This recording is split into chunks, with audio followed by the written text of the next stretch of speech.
네, 여러분 안녕하십니까? 가장 빠른 종합 뉴스 뉴스큐 시작합니다.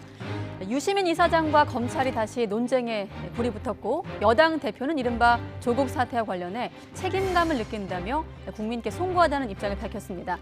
총선을 앞두고 전열 재정비에 나선 정치권 분위기 잠시 뒤에 살펴보도록 하겠습니다. 먼저 오늘의 주요 뉴스입니다. 민주당 이해찬 대표가 조국 사태와 관련해 청년이 느꼈을 상대적인 박탈감과 좌절감을 헤아리지 못했다며 국민께 송구하다고 사과했습니다. 야당에 대해서는 이렇게 정부가 아무것도 하지 못하게 발목을 잡는다면 정치 30년 만에 처음 본다며 강하게 비난했습니다. 자유한국당 황교안 대표가 내일 공관병 갑질 논란을 빚은 박찬주 전 육군대장 등 첫 외부 영입 인사를 발표합니다.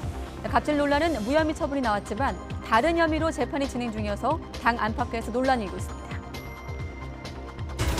일본 전범 기업들에 대한 강제동원 배상 판결 1년을 맞아 수요 집회를 비롯해 집회와 회견이 이어졌습니다. 일본 언론은 아베 총리가 문 대통령의 친서에도 불구하고 11월 정상회담을 하지 않을 방침이라고 보도했습니다. 자유한국당 김성태 의원의 딸 등을 부정 채용한 혐의를 받고 있는 이석채 전 KT 회장이 1심에서 징역 1년의 실형을 선고받았습니다. 재판부는 부정 채용 지시 혐의 대부분을 인정하면서 공정한 채용에 대한 믿음을 저버렸다고 밝혔습니다. 최근 항공기가 기체 이상으로 회항하거나 불이 나는 등 안전사고가 잇따르자 국토부가 긴급 안전점검에 들어갔습니다. 동체에 균열이 생긴 보잉 737NG 기종은 수리를 받은 뒤 운항 재개를 결정할 계획입니다. 출생아 수가 41개월째 최저 기록을 경신했습니다. 8월 출생아 수는 2만 4천여 명으로 1년 전 같은 달과 비교해서 10% 넘게 감소한 것으로 인구 1000명당 신생아 수도 처음으로 6명 밑으로 떨어졌습니다.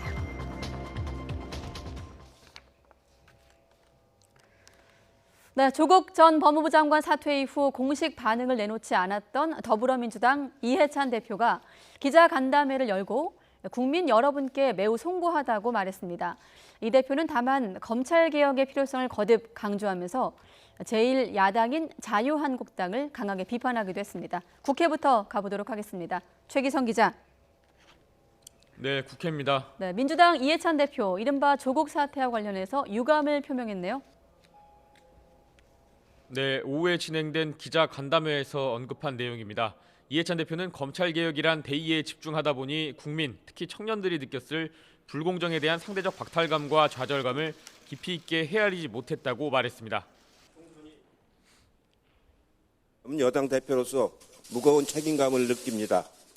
이 자리를 빌려 국민 여러분에게 매우 송구스럽다는 말씀을 드리겠습니다. 앞으로 유념하여 민생과 개혁을 위해서 더욱 열심히 일하도록 하겠습니다. 다만 이번 일은 검찰이 가진 오만한 권력을 다시 한번 확인하는 계기가 됐다면서 검찰개혁을 향한 국민 열망도 절감하게 됐다고 지적했습니다. 이 대표는 또 마지막 기회라는 마음으로 고위공직자 범죄수사처 설치와 검경 수사권 조정, 검찰개혁에 혼신의 힘을 다하겠다고 강조했습니다. 야당을 향한 강도 높은 비판 발언도 쏟아냈는데요. 정치를 30년 넘게 했는데 정부가 아무것도 못하게 발목 잡는 것은 너무 지나친 것 같다고 말했습니다.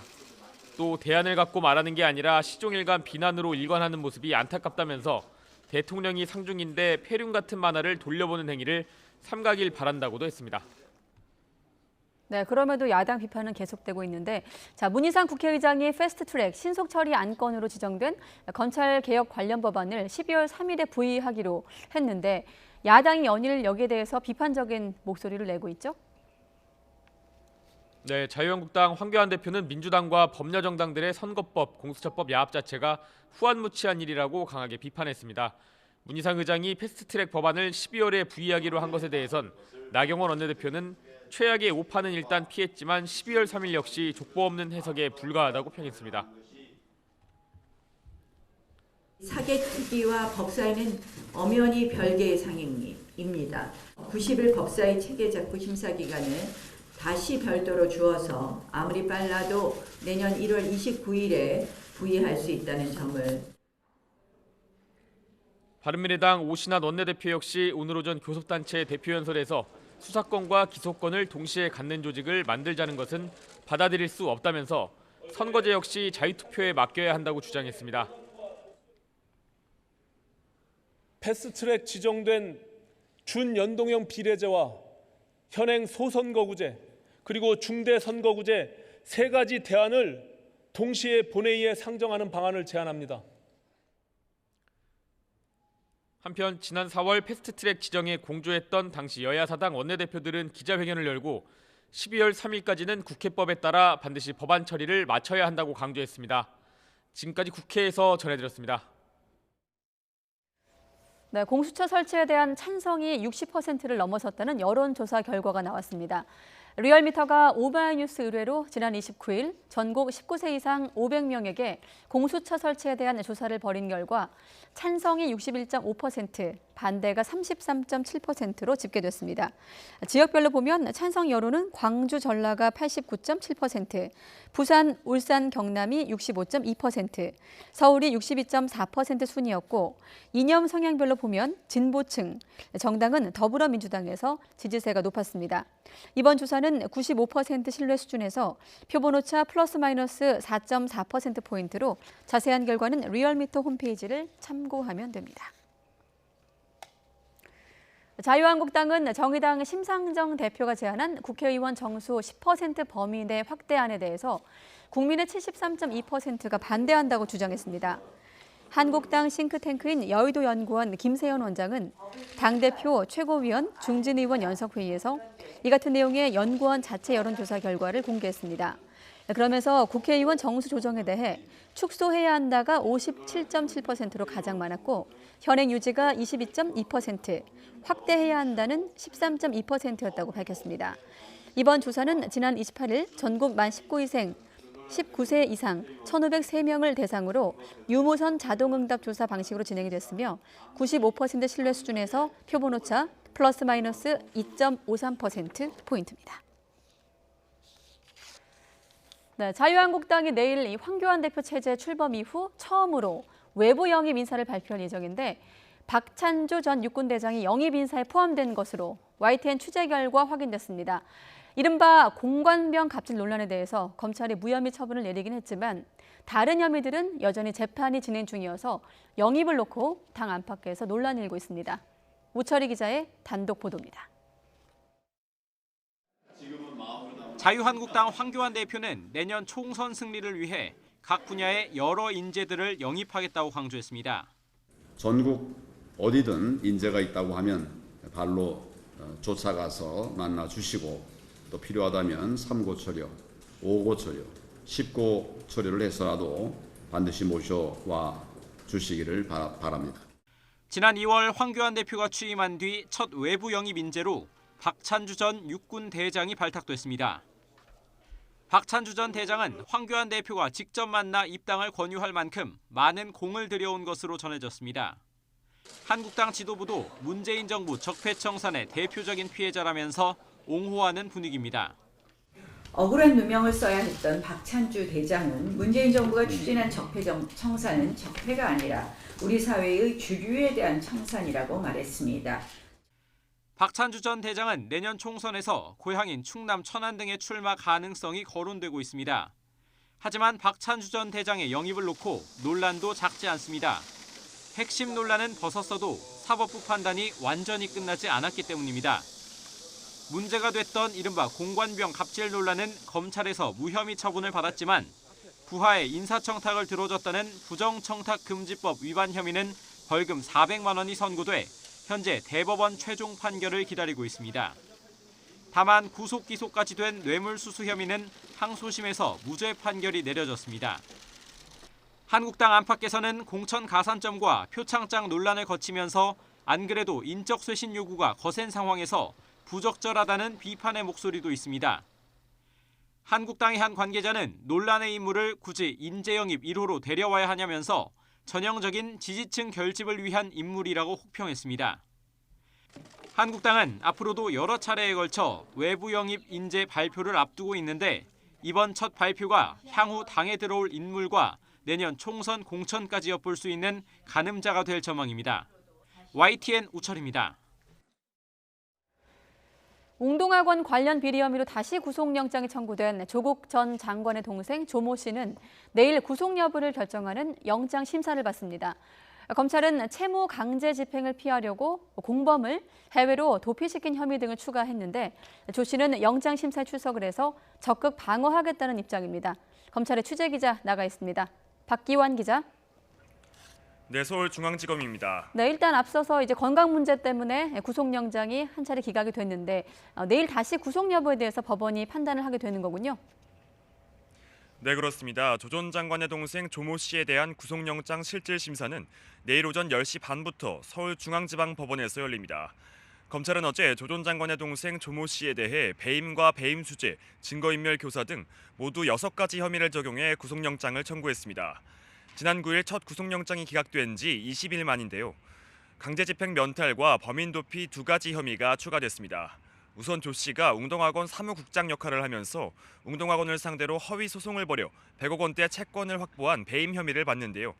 검찰은 참고인 보강 조사를 통해 한국자산관리공사 캠코가 웅동학원에 대해 보유한 120억 원대 채무의 강제 집행을 피하려고 했다는 혐의를 추가했습니다. 또 조 씨가 앞서 구속된 금품 전달책 2명에게 검찰 수사를 피해 해외로 나가도록 지시한 것과 관련해 범인 도피 혐의도 포함됐습니다. 이와 별도로 교사 채용을 대가로 2억 1천만 원을 받고 시험지를 건넨 배임 수재 혐의와 업무 방해 혐의도 받고 있습니다. 법원은 지난 9일 주요 범죄의 다툼의 여지가 있고 피의자 건강 상태 등을 참작해 구속영장을 기각했는데요. 이번에도 조 씨의 건강 상태가 구속 여부에 관건이 될 것으로 보입니다. 이번 영장 심사는 지난번과 달리 신종열 부장판사가 맡게 됐는데요. 신 부장판사는 웅동학원 교사 지원자들에게 돈을 받아 조 씨에게 전달한 2명에 대해 구속영장을 발부한 바 있습니다. 네, 구속 여부. 이렇게 내일 영장 결과가 주목되는 건 특히나 아무래도 조국 전 장관 수사와 연관될 수 있는 그런 가능성 때문이겠죠? 네, 그렇습니다. 조 씨의 영장이 발부되면 검찰은 위장소송 의혹에 조 전 장관이 연루됐는지 확인하는 데 주력할 것으로 보입니다. 조 전 장관은 조 씨가 웅동학원을 상대로 소송을 제기했을 당시 웅동학원의 이사였습니다. 검찰은 조 전 장관 자택에서 당시 소송과 관련한 문건도 발견해 조 전 장관이 당시 동생의 범행을 알고 있었거나 직접 관여했는지 의심하고 있습니다. 앞서 검찰은 정경심 교수가 지난해 1월 WFM 주식을 살 때 조 전 장관의 계좌에서 정 교수의 계좌로 5천만 원이 흘러간 정황도 포착했는데요. 조 전 장관이 이 사실을 알고 있었다면 공직자윤리법 위반 혐의를 적용하는 방안을 검토하고 있습니다. 조 전 장관 동생 조 씨에 대한 구속 여부는 이르면 내일 밤 늦게 결정될 것으로 보이는데요. 검찰이 조 씨의 신병을 확보하게 되면 곧바로 조 전 장관의 소환 조사 시기를 조율할 것으로 보입니다. 이와 별도로 검찰은 어제 정 교수를 구속 이후 3번째 불러 사모펀드 의혹에 대해서도 조사를 이어갔습니다. 다만 같은 날 소환된 증권사 직원 김경록 씨와의 대질 조사는 없었다고 검찰은 설명했습니다. 검찰은 정 교수에 대한 조사가 다음 달 12일까지 마무리되지 않으면 구속 기한 연장을 신청하는 방안도 검토하고 있다고 설명했습니다. 지금까지 서울중앙지검에서 YTN 박규환입니다.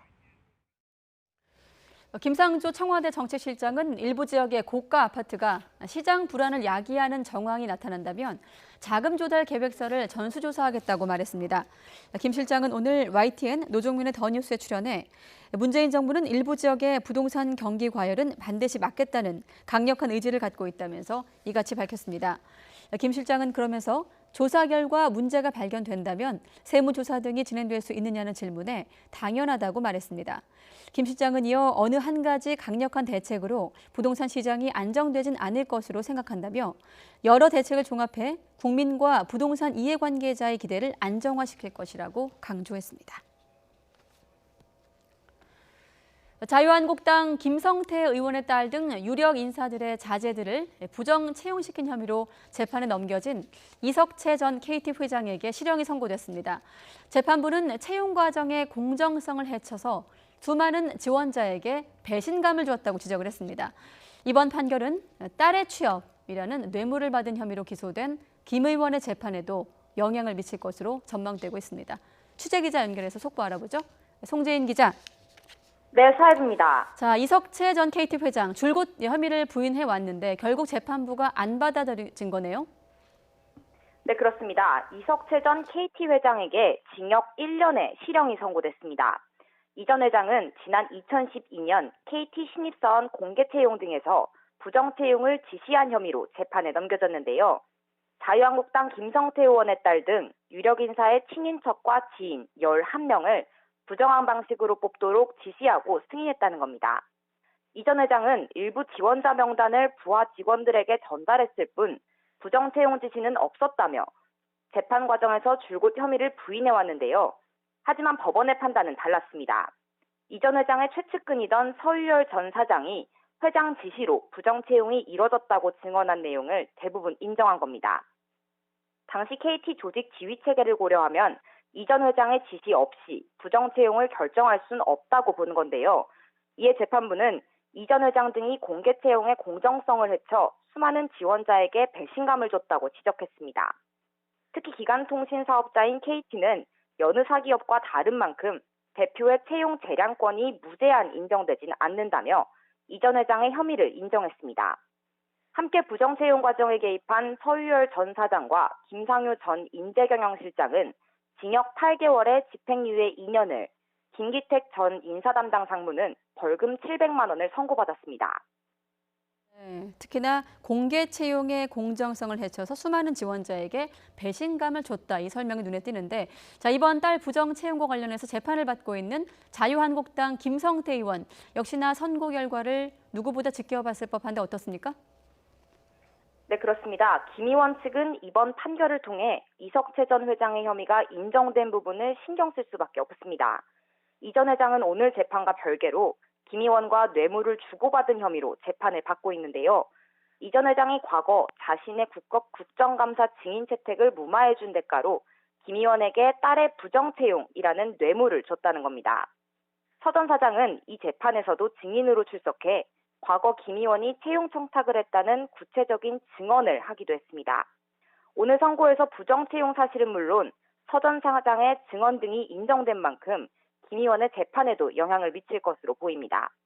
특히 오늘 재판부는 이석채 전 회장 등 당시 KT 임원들이 특정 지원자를 합격시켜주고 추천자의 영향력을 통해 여러 혜택을 받을 것을 고려한 듯 보인다고 설명했는데요. 어느 정도 대가 관계를 인정한 판단으로 보여 주목되고 있습니다. 김성태 의원 측은 오늘 선고 결과에 대해 재판부 뜻을 존중한다면서 앞으로 열리는 공판에 집중하겠다고 밝혔습니다. 지금까지 사회부에서 전해드렸습니다. 효성그룹 조현준 회장은 횡령 혐의 피의자 신분으로 경찰에 출석을 해서 조사를 받고 있습니다. 아버지 조성래 명예회장과 함께 회사 돈으로 개인 소송 비용을 지출했다는 의혹 때문인데 조 명예회장에 대한 조사도 이루어질 것으로 보입니다. 김대근 기자가 보도합니다. 효성그룹 조현준 회장은 아침 7시 비공개로 경찰청에 출석했습니다. 조 회장은 개인 형사 사건의 변호사 비용을 회사 돈으로 처리했다는 횡령 혐의를 받고 있습니다. 조 회장의 아버지 조성래 효성그룹 명예회장도 같은 혐의로 수사 대상에 올랐습니다. 한 시민단체는 조 회장 부자가 쓴 변호사 비용이 400억 원에 달한다고 주장하고 있습니다. 앞서 조현준 회장은 200억 원대 횡령 배임 혐의 등으로 조성래 명예회장은 1,300억 원대 탈세 혐의로 검찰 조사를 받았습니다. 조 회장 부자는 이 과정에서 대형 로펌이나 검찰 고위직 출신 전관들로부터 조력을 받고 막대한 변호사 비용을 개인이 아닌 회사 돈으로 냈다는 의혹을 받아왔습니다. 지난해 9월부터 관련 의혹을 수사해온 경찰은 최근 총수 일가의 최측근으로 불리는 이상훈 부회장을 소환 조사하며 수사에 속도를 내왔습니다. 경찰은 피의자 신분으로 출석한 조 회장을 상대로 변호사 선임과 비용 지출 과정을 캐물었습니다. 또 아버지 조성래 명예회장은 건강 상태를 고려해 조사 시기와 방법을 조율할 방침입니다. 효성 측은 이에 대해 수사 중인 사안이기 때문에 입장을 밝히기 곤란하다며 별도의 해명을 내놓지 않았습니다. YTN 김대근입니다. 네, 문재인 대통령이 어머니 고 강한옥 여사에 대한 조문을 정중하게 거절한 가운데 빈소가 마련된 부산 남천성당에서는 외부인의 출입이 통제된 채 조촐하고 조용하게 장례가 진행되고 있습니다. 가족과 친지 외에는 원칙적으로 조문을 받지 않고 있지만 종교 지도자들 또 야당 대표들이 빈소를 찾아 고인을 추모하고 문 대통령을 위로했습니다. 취재 기자 연결해서 분위기 알아보겠습니다. 김도원 기자. 네, 청와대입니다. 자, 장례 절차가 이 천주교 의식에 따라서 가족장으로 진행되고 있다고 들었는데 대통령 내외가 빈소를 지키는 모습도 일부 공개가 됐더라고요. 그렇습니다. 청와대가 제공한 영상이고요. 문재인 대통령의 어머니 고 강한옥 여사의 빈소가 마련된 부산 남천 성당에선 조촐하고 조용한 장례가 진행되고 있습니다. 오후 2시에는 입관식이 열렸습니다. 외부인의 조문은 원칙적으로 받지 않고 있지만 7대 종단 지도자들이 예외적으로 빈소를 찾아 고인을 추모하고 또 문 대통령을 위로했습니다. 또 부산 민주화운동의 대부이자 문 대통령의 정신적 지주로 알려진 송기인 신부도 빈소를 찾았습니다. 야당 대표들도 조문을 왔는데요. 오전에 정동영 민주평화당 대표가, 오후에는 손학규 바른미래당 대표, 심상정 정의당 대표가 빈소를 찾았습니다. 황교안 자유한국당 대표도 조문을 할 예정이고 이해찬 더불어민주당 대표는 내일 장례 미사에 참석할 계획입니다. 그 밖에 김부겸 더불어민주당 의원이나 김현미 국토교통부 장관, 조한기 전 청와대 제1부속비서관 등은 성당을 찾았지만 조문하지 못했습니다. 국무총리를 비롯해 정치권 등에서 보낸 근조기, 조화도 모두 정중히 반송됐습니다. 앞서 문 대통령은 오늘 새벽 SNS에 올린 글에서 청와대와 정부 정치권에 조문을 오지 말고 평소와 다름없이 국정을 살펴달라고 당부했습니다. 네, 그런가 하면 문 대통령이 어머니를 보내드린 심경을 담은 글도 공개가 됐죠? 그렇습니다. 문 대통령은 어머니가 이 땅의 모든 어머니처럼 고생하셨지만 그래도 행복했다는 말을 남기셨다면서 영원한 안식과 행복을 누리시길 기도한다고 밝혔습니다. 이어서 마지막 이별의 순간이 다가오고 있다는 사실을 알면서도 자주 찾아뵙지 못했다면서 안타까움을 나타냈습니다. 또 어머니께 때때로 기쁨과 영광을 드렸을지 몰라도 불효가 훨씬 많았다며 특히 자신이 정치의 길로 들어선 뒤로는 마지막까지 가슴을 졸이셨을 거라고 적었습니다. 고 강한옥 여사의 장례 미사는 내일 오전에 열리고 장지는 경남 양산 하늘공원인 것으로 알려졌습니다. 지금까지 청와대에서 YTN 김도원입니다. 문재인 대통령이 아베 일본 총리에게 빠른 시일 안에 정상회담이 필요하다는 뜻을 담은 친서를 전했지만 일본 정부가 다음 달 중에는 정상회담을 하지 않을 방침을 굳혔다고 일본의 요미우리 신문이 보도했습니다. 이 신문은 아베 총리가 지난 24일 이낙연 국무총리와의 회담 때 전달받았던 문 대통령 친서에 조기 정상회담을 권하는 내용이 담겨 있었다고 밝혔습니다. 하지만 일본 정부는 징용 배상 판결과 관련된 자신들의 요구를 한국 정부가 수용하는지 당분간 더 지켜볼 필요가 있다고 판단했다고 설명했습니다. 네, 그런가 하면 이 한일 관계 악화, 또 일본 여행 불매 운동 영향으로 두 나라를 연결하는 항공편이 3분의 1 이상 줄었다고 합니다. 일본을 찾는 한국인 관광객이 크게 감소하면서 일본 지역 경제에 영향이 미치고 있습니다. 김영근 기자의 보도입니다. 3월 말부터 이달 26일까지인 여름 시즌에 한국과 일본을 오가는 정기 항공편은 원래 계획이 한 주에 2,500편, 하지만 이달 기준 실제 운행한 항공편은 1,560편 뿐이었습니다. 계획한 항공편의 38%가 사라진 겁니다. 일본 국토교통성 관계자는 이 정도 규모의 운행 중단과 감편은 전례가 없다고 설명했습니다. 한국 관광객이 많이 찾던 곳에서 항공편이 특히 많이 줄었습니다. 오사카의 간사이 공항에서 242편, 후쿠오카 공항에서 138편, 홋카이도 신치토세 공항에서 136편이 줄었습니다. 도쿄의 나리타 공항도 132편이 감소했습니다. 오이타, 요나고, 사가, 고마스, 도야마, 이바라키 공항은 아예 하늘길이 막혔습니다. 한국과 일본을 오가는 모든 항공편이 중단된 겁니다. 이 가운데 오이타 공항은 한국을 연결하는 항공편이 사라지면서 국제선 노선 자체가 없어졌습니다. 모두 한국 관광객이 줄면서 생긴 현상입니다. 실제 일본 당국 통계를 보면 지난달 일본을 방문한 한국인 수는 지난해 9월과 비교해 60%나 줄었습니다. 2011년 동일본 대지진 때와 비슷한 수준입니다. NHK는 한국인 관광객이 많이 찾던 지역 주민들은 한일 관계 악화로 충격이 크다며 한탄하고 있다고 전했습니다. YTN 김영근입니다. 자, 그리고 오늘은 대법원이 일제 강제동원 피해자들에 대한 일본 전범 기업의 손해배상 책임을 인정한 지 꼭 1년 되는 날입니다. 피해자들은 아직도 일본 정부와 기업이 사과하지 않고 있다면서 무릎을 꿇고 사죄하라고 촉구했습니다. 들어보시죠.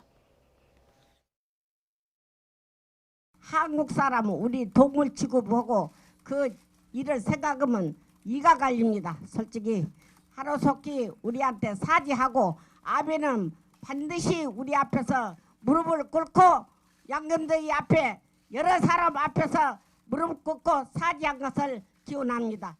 라고야 미쓰비시 인간들아, 아베 보통 빨리 나와서 우리 한국 사람 앞에서 무릎 꿇고 사지하기를 기다린다. 빨리 사지하라.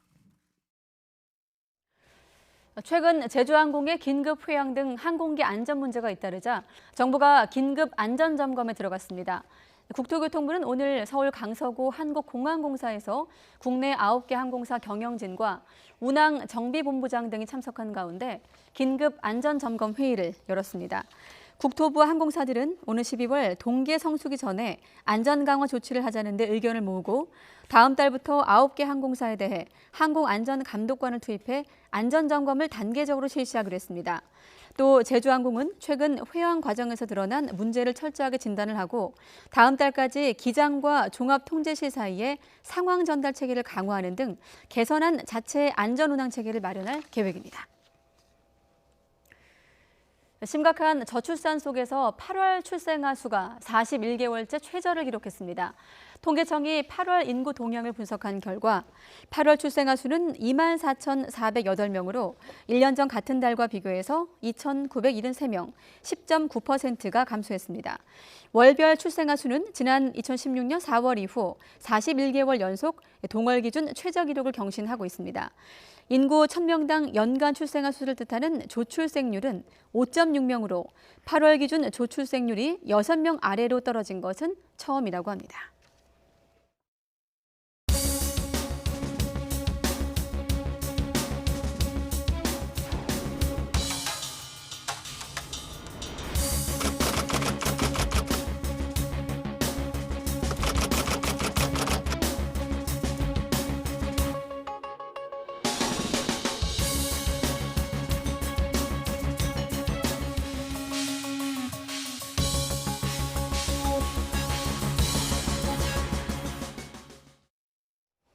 네, 먼저 자막으로 보셨지만 유시민 노무현 재단 이사장이 조국 내사 증거라며 어제 윤석열 검찰총장의 발언을 공개했고 이해찬 민주당 대표는 조국 사태에 대한 유감을 표명했습니다.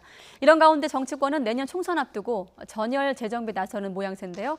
최창렬 용인대 교수, 또 정태근 전 한나라당 의원 두 분과 함께 지금 이슈 살펴보도록 하겠습니다. 네, 안녕하십니까? 네, 안녕하세요. 네, 안녕하십니까?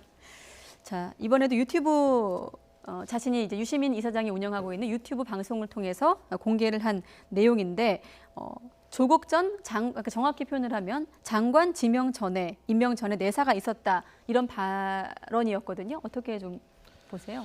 글쎄요, 이게 어제 그저께 이제 언론들이 보도를 했어요. 어제 이제 그저께 시점으로 내일이죠. 어제 네. 이제 알리려고 알릴 것이다. 이 근거를 알릴 거다라고 얘기를 했는데 지금 나온 얘기가 이 얘기거든요. 근데 이 근거는 누구에게 전해 들었다는 거거든요. 적어도 이런 정도를 얘기하려면 다시 말해서 검찰이 지금 임명 전에 내정 전에 내살했다 라는 정도를 얘기하려면 네. 분명한 어떤 그 녹취 자료라든지 아니면 거기에 그것을 입증할 수 있는 근거 서류가 좀 있어야 된다고 생각합니다. 이게 워낙 중대한 사안이잖아요. 지금 조국 사태에서 굉장히 중요한 하나의 그 일각을 잃었던 게 검찰이 검찰 개혁에 저항한다라는 프레임이었잖아요. 조국 사태에서 조국을 옹호하는 분들의 입장에서는 특히 네. 유시민 이사장 같은 경우가 그랬어요.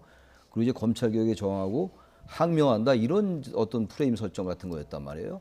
근데 그거에 지금 여진이라는 거잖아요. 이게 그렇다면 이게 그냥 보통 때 하는 얘기하고는 다른 거거든요.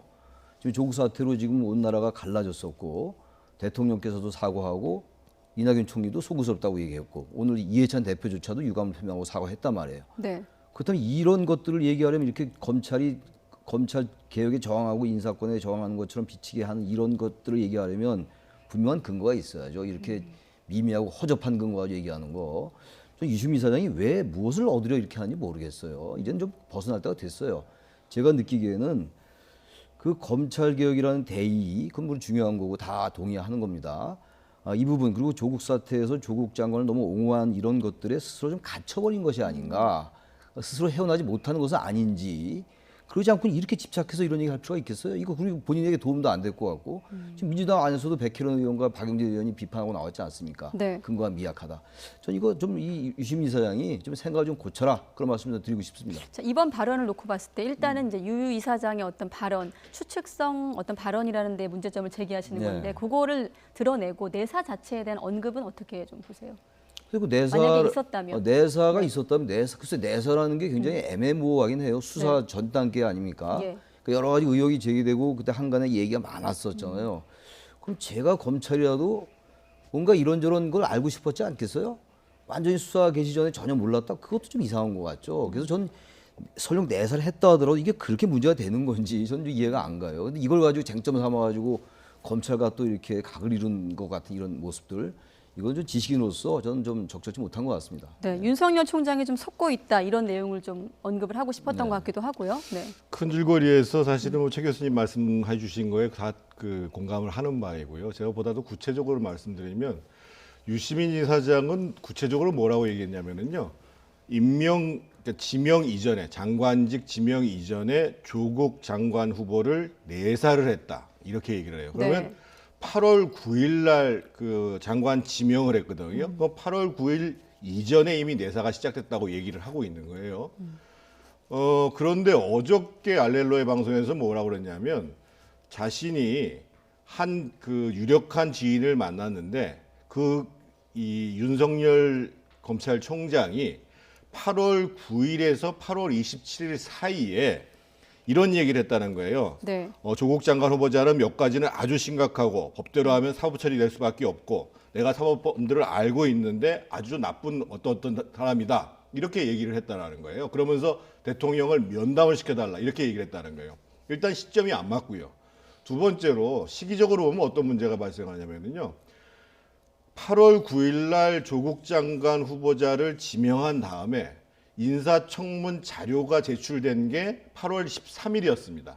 그러고 난 다음에 바로 사모펀드가 문제가 되기 시작했어요. 그래서 가족펀드라는 게 문제가 되면서 저도 사모펀드를 좀 개인적으로 좀 압니다만 언론에서 일제히 이거 개인펀드 아니냐. 그런데다가 이 74억을 약정했다는 게 말이 안 된다라고 하면서 고발이 들어오기 시작을 합니다. 네. 그때부터 검찰의 태도가 달라진 거거든요. 그래서 오늘 사실은 대검찰청에서는 저는 이렇게 세세하게 해명을 할 필요가 있나 싶긴 합니다만 윤석열 총장은 8월 9일 날 장관 지명이 된 다음에 청문회 준비에 경험이 있는 그런 유능한 검사들을 법무부에 파견해서 청문회 준비단을 해라라는 얘기까지 했다라는 것을 공개한 거예요. 그런 거 보면 유시민 이사장이 치밀한 논리를 구사하기로 아주 유명하신 분인데 지금은 앞에 한 자신의 잘못된 얘기를 변명하려고 보니까 마구수렁에 빠지고 있는 겁니다. 그래서 이쯤 됐으면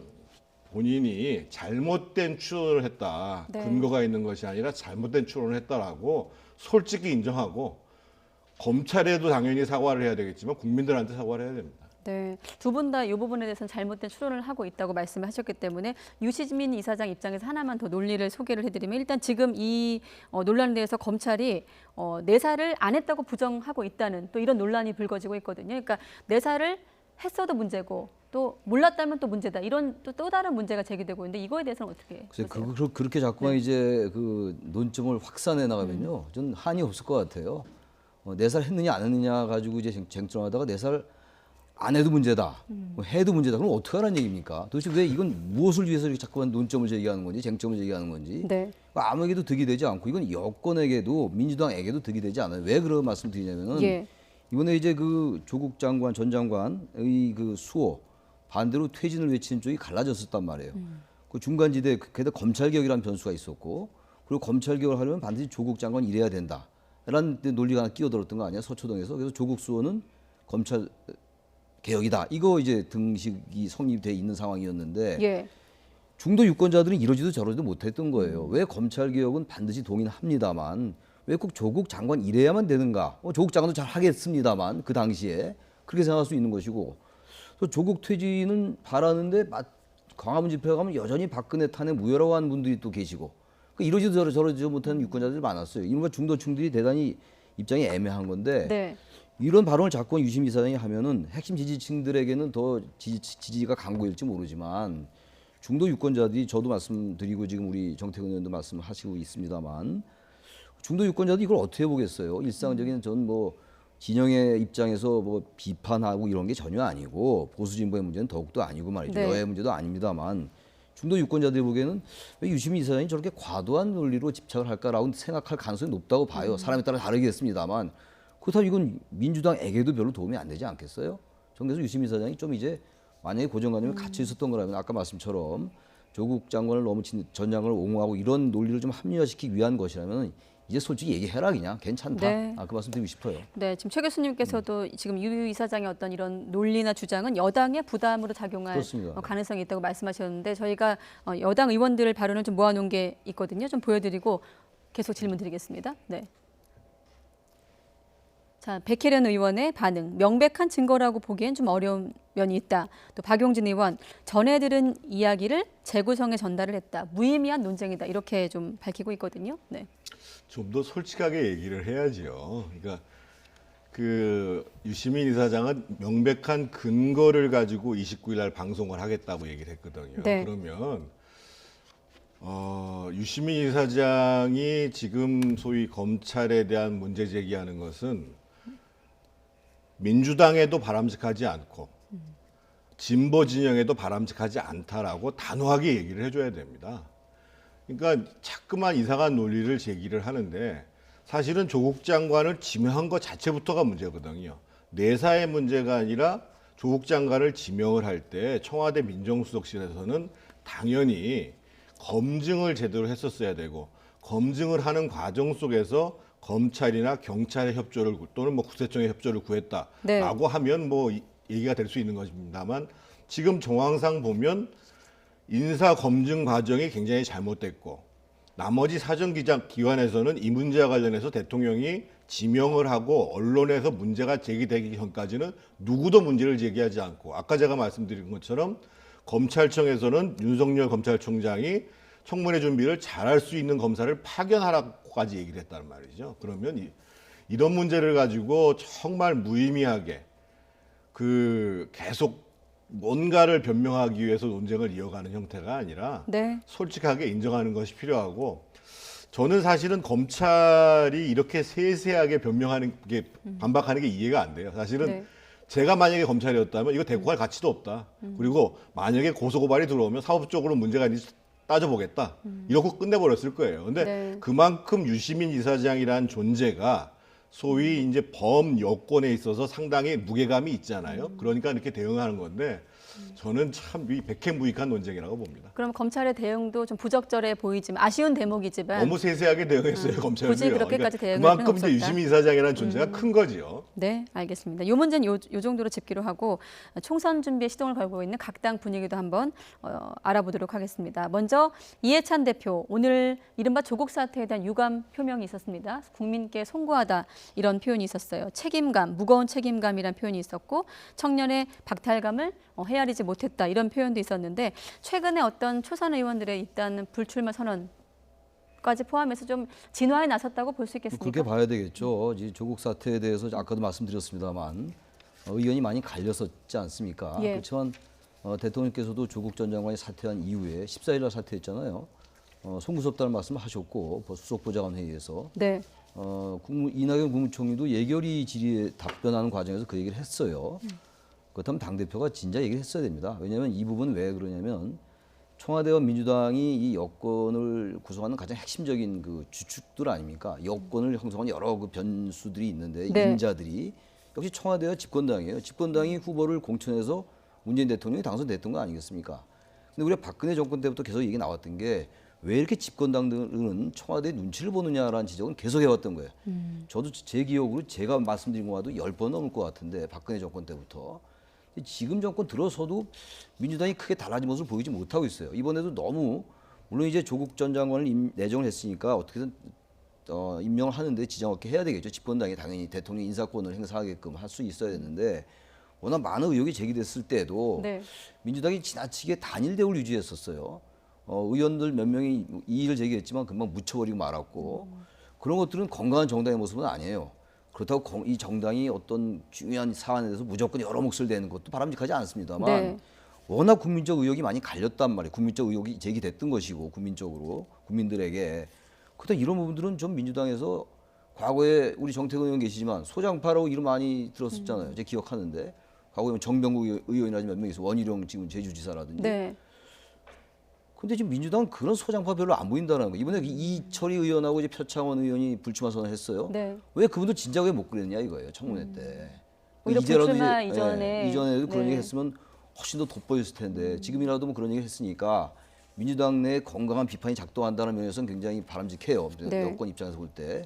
그런 점에서 진작 이해찬 대표가 유감 표명은 있었어야 된다. 그러나 지금 뭐 14일이니까 오늘이 30일이니까 아마 그렇게 늦지 16일쯤 됐잖아요. 그러니까 예. 그렇게 늦지 않았으니까 그나마 다행이다고 생각합니다. 네, 시점은 늦지 않은 점은 네. 다행이라고 보시는 거고 이 밖에도 조금 늦은 감이 없지는 않습니다만 그런 대로. 검찰 개혁이나 또 한국당 비판도 있었거든요. 어떻게 보셨습니까 오늘? 이해찬 대표가 송구하다는 표현을 썼습니다만 저는 아주 부족하고 늦었다고 생각을 합니다. 확인할 수 없는 얘기지만 여의도 정가에서는요. 조국 장관을 대통령이 임명하는 과정에서 그 직전에 노무현 노영민 비서실장, 이낙연 총리 그리고 이해찬 당대표, 이인영 원내대표를 한 자리에 모아서 네. 의견을 청취했다라는 얘기가 공공이라는 사실로 알려져 있습니다. 그 자리에서 오히려 이낙연 총리나 노영민 비서실장은 부정적인 얘기를 한 거에 반해서 이해찬 대표나 이인영 원내대표가 임명을 하셔야 된다라고 강권하셨다는 거예요. 네. 그런 과정 속에서 임명이 됐고 그러면서 아주 일사불란하게 철저하게 옹호를 하고 갔어요. 그런데 아까 제가 말씀드렸습니다만 임명이 되고 불과 닷새가 지난 다음부터 여러 가지 의혹들이 나오기 시작을 했고 국민들이 봤을 때는 자신이 한 얘기하고 행위가 다를 뿐만 아니라 너무도 많은 의혹들이 있다. 그런 사람을 청와대에서 정말 오기를 갖고 인사를 하는 것 이것이 오만한 권력 행사다라고 국민들이 느끼고 있는 거였거든요. 네. 그럼에도 불구하고 이렇게 결국은 사퇴로 마감되는 과정에 있어서 이 문제에 대해서 주도적인 역할을 했던 민주당의 대표께서 그 정도의 말씀을 하신 오늘도 보면은 국민 여러분께 송구하다는 말씀을 드렸습니다만 주로 얘기한 게 청년들의 박탈감 이런 얘기를 해요.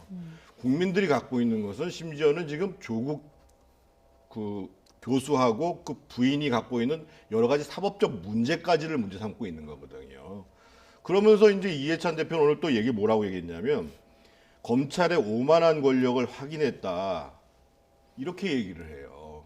그런데 지금 국민들 조국 장관은 장관이 돼서 안 되겠다라고 하는 국민들이 느끼는 건 뭐냐면 대통령의 인사권이긴 하지만 국민적 동의에 기초해서 행사되지 않는 것은 오만한 권력 행사라고 보는 거예요. 그래서 10월 3일 날 그 많은 사람들이 광화문에 나온 겁니다. 그러면 저는 이해찬 대표께서 국민들의 뜻을 제대로 헤아리지 못해서 정말 죄송합니다. 이렇게 진심으로 말씀드리는 것. 그리고 국민들의 문제 제기가 됐음에도 불구하고 당에서 계속 조국 장관을 옹호하고 청문회나 지명까지를 갔던 거에 대해서 죄송합니다. 이렇게 말씀드리는 게 맞다고 봅니다. 네, 표현이 좀 더 그러니까 떠밀려서 진전됐어야 정말 된다. 진심으로 네. 나와서 하는 사과라기보다는 떠밀려서 어쩔 수 없는 사과인 그러니까 송구하다는 느낌. 그리고 저는 정치인들이 유감이란 말 안 썼으면 좋겠어요. 네, 깨끗하게 송구하다는 사과하다는 표현이 있긴 말씀을 했습니다만 해야죠. 아무튼 네. 조금 더 진전된 표현을 네, 바라시는데 그렇습니다. 교수님은 어떠세요? 저도 일정 부분 동의해요. 이번 사태의 본질은 조국 장관이 임명됨으로써 내정됨으로써 조국 전 장관이 당시 후보자입니다만 네. 조국 후보자가 내정되기 시작하면서 지명되면서부터 이 사단이 발생하기 시작했어요. 그렇다면 분명한 것은 어쨌든 결과론적인 얘기입니다만 내정을 잘못한 거죠. 근데 대통령도 그런 의미에서 사과한 거 아니겠습니까? 국민들의 예. 분열이라든지 이런 거. 이 부분도 마찬가지예요. 저는 뭐 좀 이제 우회해서 말씀드렸는데 사과하려면 쿨하게 사과하는 게 낫다. 네. 이렇게 하는 게 낫다고 알겠습니다. 생각합니다.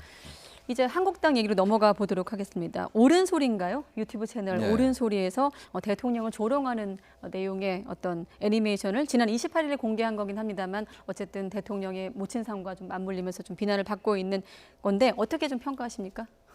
한심하죠.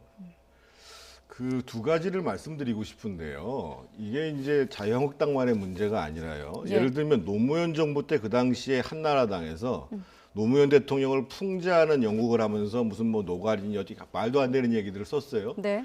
그 다음에 이명박 정부가 등장하니까 무슨 박이 그래가지고 정말 모욕하는 얘기들을 많이 했습니다. 그리고 박근혜 정부 오니까는 또 민주당에서 심지어 욕까지 했고 나체 누드화에다가 합성 사진을 올렸어요. 그러더니만 지금은 또 다시 한국당이 야당이 돼가지고 이런 얘기를 하는 거예요. 그래서 그거 과거에 쭉 그렇게 하면서 사실은 본인들은 시원한지 모르겠지만 국민들로부터 지탄을 받았거든요. 그래서 뭔가 정치인들이 이렇게 하면 안 된다. 왜? 어떻든 우리나라를 대표하고 있는 대통령이기 때문에 하는 것을 계속 집단적으로 망각하고 있어요. 이걸 제가 첫 번째로 하나 짚고 싶고, 예. 물론 이제 표현의 자유가 있습니다. 우리 헌법에 언론 출판의 자유가 있어요. 미국에서는 훨씬 더 심하게 풍자를 합니다. 하지만 우리 헌법에는 뭐라고 나와 있냐면 언론 출판의 자유가 있는데 동시에 그 자유라는 것이 타인의 명예나 권리를 침해해서도 안 되고 예. 또 공중도덕이나 사회윤리를 침해해서도 안 된다고 얘기를 하는 거예요. 그러면 정말 저것을 풍자로 볼 수 있는 것이냐 모욕으로 볼 수 있는 것인가 라는 거에 대해서 사회의 지도적 위치에 있는 정치인들부터 엄격한 잣대를 댈 필요가 있다는 거예요. 근데 네. 이번에는 더더군다나 당의 공식 유튜브 계정에서 만들어서 올렸기 때문에 문제가 돼가지고요. 이런 것이 자유한국당에 전혀 도움이 안 됩니다. 아마 이런 것을 보고 특히 보수 유권자들은 품격을 굉장히 중시하거든요. 품격 네. 없다고 얘기할 거예요. 네. 정전 의원께서 좀 쓴소리 해주셨는데 품격이 없다라는 말씀하셨거든요. 전 자유한국당의 한계라고 봐요. 이게 이래서 자유한국당이 안 되는 거예요. 이게 도대체 아까 유시민 이사장도 왜 그런 말을 하는지 모르겠다고 제가 말씀드렸는데 이게 누구에게 도움이 되겠습니까? 반대하는 사람이야 당연히 안 찍을 거고 지지하는 사람 당연히 찍을 건데 네. 마음이 좀 왔다 갔다 하는 그 유권, 이른바 스윙보터, 우리가 부동층이라고 얘기하기도 하고 예. 이른바 중도층이라고 약간 뭐 의미는 다릅니다만 그렇게 혼용해서 쓰니까 그분들이 볼 때 이거 표 찍겠어요?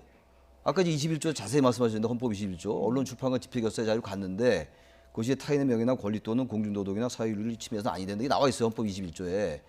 이걸 모를 리가 없어요. 황교안 대표가 법률가 아닙니까? 네. 이 자리에 아까 말씀처럼 당의 공식 이 행사였기 때문에 옳은 소리가 중의적인 것 같아요. 콜렉트 옳다라는 것도 있고 오른쪽 라이트 네. 우파다 이런 얘기도 있는 거라서 옳은 소리 이렇게 한 것 같은데 당 대표가 이거를 보면서 문제를 안 느꼈다면 이상한 거예요. 이게 무슨 풍자입니까 이게? 이런 풍자가 어디 있어요? 풍자를 하려면 좀 품격 있게 위트 있게 해야죠. 그래서 촌철살인으로 네. 야 정말 이게 문제가 있구나 우리가 이렇게 느끼고 부끄럽게 느끼게 해야죠. 이거 보고 부끄럽게 느낄 민주당이 어디 있습니까? 전 이게 바로 자꾸 보수 그러는데 보수는 이렇지 않아요. 이거 수구적 태도입니다. 이거 고쳐야 돼요. 이 자유한국당의 한계다. 이거 전 아까 쿨하다 말씀드렸는데 황교안 대표가 쿨하게 사과해요. 이런 것도 하면 좋습니다. 네. 자꾸만 딴 얘기할 거 없고. 예. 일단 뭐 내부에서도 비판의 목소리가 나오고 네. 있다고 하고 뭐 대통령 모친상 고려해서 영상도 일단 비공개 처리했다고 하니까 그렇습니다. 추후 입장을 네. 좀 지켜보도록 하겠고 지금 한국당도 지금 총선 앞두고 인재영입 명단을 내일 공개할 예정인데 YTN 단독으로 지금 이름도 거론됐습니다. 박찬주 전 육군 대장이 영입 1호다라는 저희 YTN 보도가 나갔는데 이거에 대한 좀 비판의 목소리도 있습니다. 어떻습니까?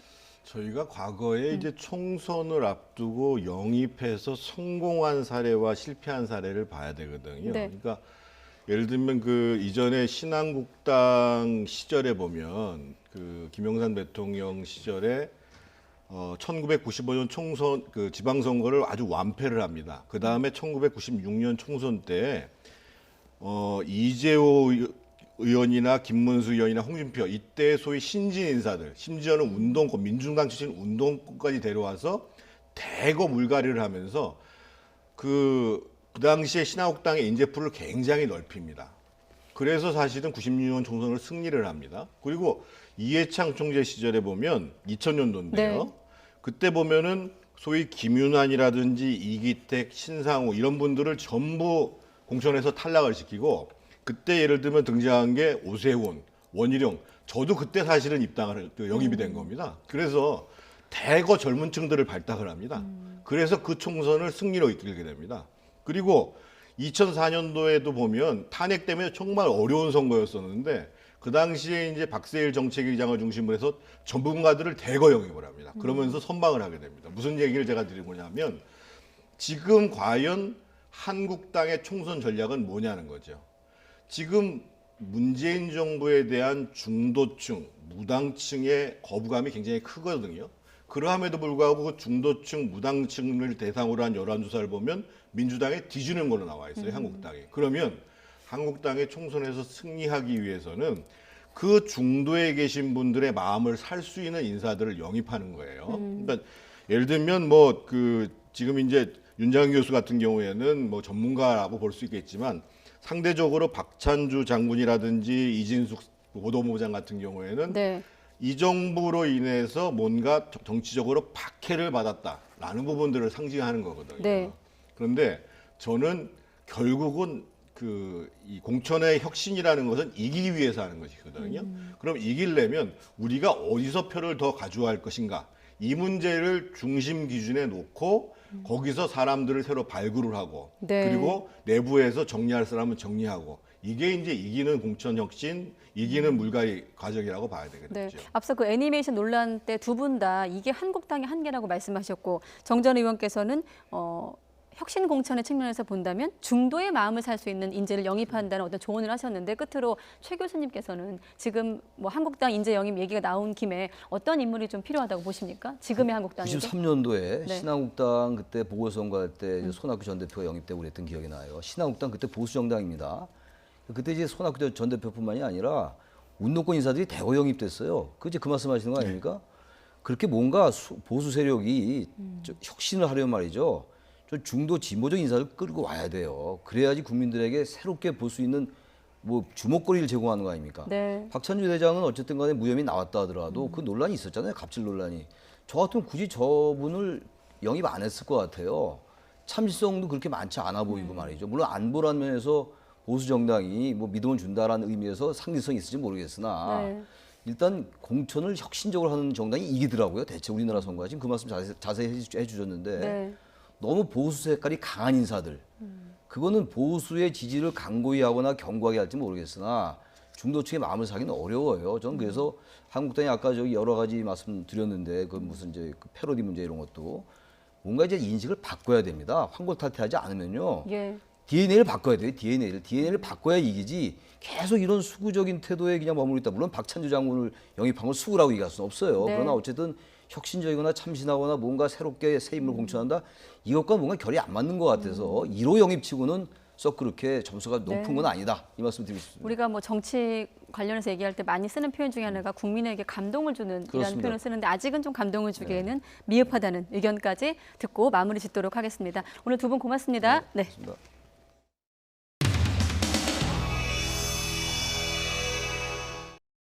총리님, 87년 민주화 시대 이후 최장수 총리 되신 것에 대해서 축하드립니다. 881일자라 그러대요. 예. 네. 이랑 재직식에 또 참석하셔가지고 얼어붙은 한일 관계에 조그만 하지만 좀 돌파구를 마련했지 않은가 하는 그런 생각을 해봅니다. 감사합니다. 어느 날 또 드릴 말씀은 있습니다.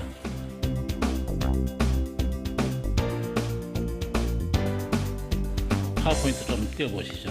역대 정권의 임기적인 업적인데 이명박 정부도 그렇고 박근혜 정부도 그렇고 나름대로 업적을 남기려고 많은 노력을 했고 또 성과도 있었습니다.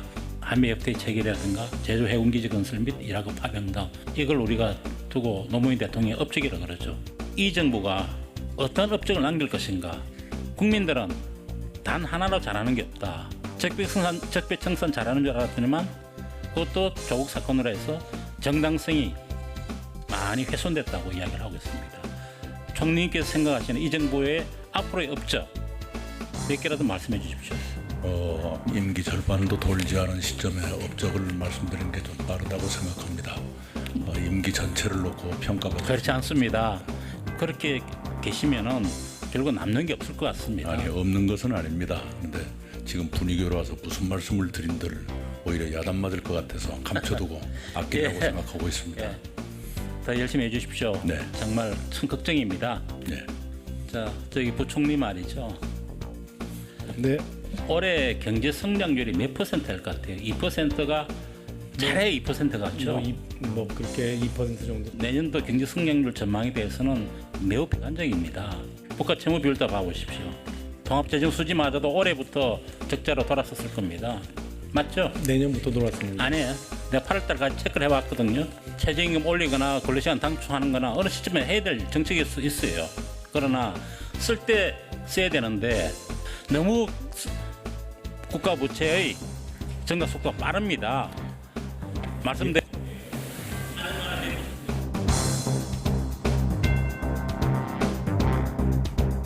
정리해 주시기 바랍니다. 저기 위원장님, 제가 하문에 대해서 답변을 못 드린 것이 있습니다. 짧게 답변 드려도 괜찮겠습니까? 아까 윤 의원님께서 저한테 물으셨는데 제가 좀 김상직 위원님 질의에 대한 네네네, 그렇습니다. 예, 말씀해 주시기 바랍니다. 업적이 뭐가 될 것 같으냐? 우선 이미 달성된 것은요, 30, 50클럽에 들어갔다는 것이고요. 그리고 희망을 갖는 것은 중견기업과 벤처붐, 이것은 잘하면 될 것 같고요. 언론 자유 지수 회복, 국가 경쟁력 상승, 이것은 이미 이루어졌습니다.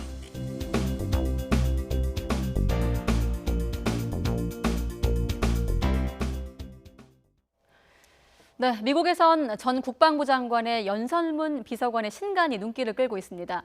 트럼프 대통령이 집권 초에 한국이 미국을 부당하게 이용하고 있다면서 특히 한국이 미국을 벗겨먹는다고 생각한다는 언급을 했다는 내용이 담겨 있습니다. 워싱턴 강태욱 특파원이 취재했습니다. 제임스 매티스 전 미국 국방장관의 연설문 비서관이었던 가이 스노드그래스가 신간을 내놨습니다. 매티스 장관 당시 트럼프 행정부와 미 국방부 내부의 움직임과 관련한 내용입니다. 스노드그래스는 2017년 7월 20일에 열린 첫 국방부 브리핑에서 트럼프 대통령은 중국과 한국이 여기저기서 미국을 벗겨 먹는다고 목소리를 높였다고 전했습니다. 특히 일본, 독일, 한국 등 동맹국을 거론하면서 어느 누구보다 비용이 많이 든다고 불평하며 여러 해에 걸쳐 만들어진 하나의 큰 괴물이라고까지 표현했다는 겁니다. 이듬해 1월 두 번째 브리핑 때에는 트럼프 대통령이 주한미군 주둔의 대가로 미국이 뭘 챙기는지 집요하게 따졌다고 합니다. 매티스 전 장관이 해외 주둔 미군은 안보를 지키는 이불 같은 역할을 한다고 했지만 트럼프 대통령은 손해보는 거래라며 주한미군에 대해 1년에 600억 달러, 우리 돈 70조 원을 낸다면 괜찮은 거래라고 호통쳤다는 겁니다. 트럼프 대통령의 이 같은 시각은 방위비 분담금 협상 시작을 앞두고 한국은 부자라며 인상에 동의했다고 밝히면서 드러나기도 했습니다. South Korea and I have made a deal. They've agreed to pay a lot more money toward the United States. 스노드그래스는 또 트럼프 대통령이 지난해 싱가포르 북미 정상회담 직후 한미 연합 군사훈련 중단을 발표한 것을 두고는 모두를 놀라게 했다고 회고했습니다. 미 국방부가 사전에 알지 못한 채 무방비로 꼼짝없이 당했다며 트럼프 대통령이 즉흥적으로 하는 게 아닌지 의심했다고 책에 적었습니다. 매티스 전 장관은 공식 발간 전 발췌록 내용이 소개됐을 당시인 지난 23일 읽을 계획이 없다고 말하면서도 책에 나온 내용 자체를 부인하진 않았습니다. 워싱턴에서 YTN 강태욱입니다. 민주당 이해찬 대표가 조국 사태와 관련해 청년이 느꼈을 상대적인 박탈감과 좌절감을 헤아리지 못했다면서 국민께 송구하다고 사과했습니다. 야당에 대해서는 이렇게 정부가 아무것도 하지 못하게 발목을 잡는 야당은 정치 30년 만에 처음 본다면서 강하게 비난했습니다. 최순실 씨가 국정농단 사건 파기환송심 첫 재판에서 자신은 비선실세가 아니라고 주장했습니다. 박근혜 전 대통령의 개인적인 삶을 도왔을 뿐이고 뇌물죄는 말도 안 된다며 박 대통령을 증인으로 요청했습니다.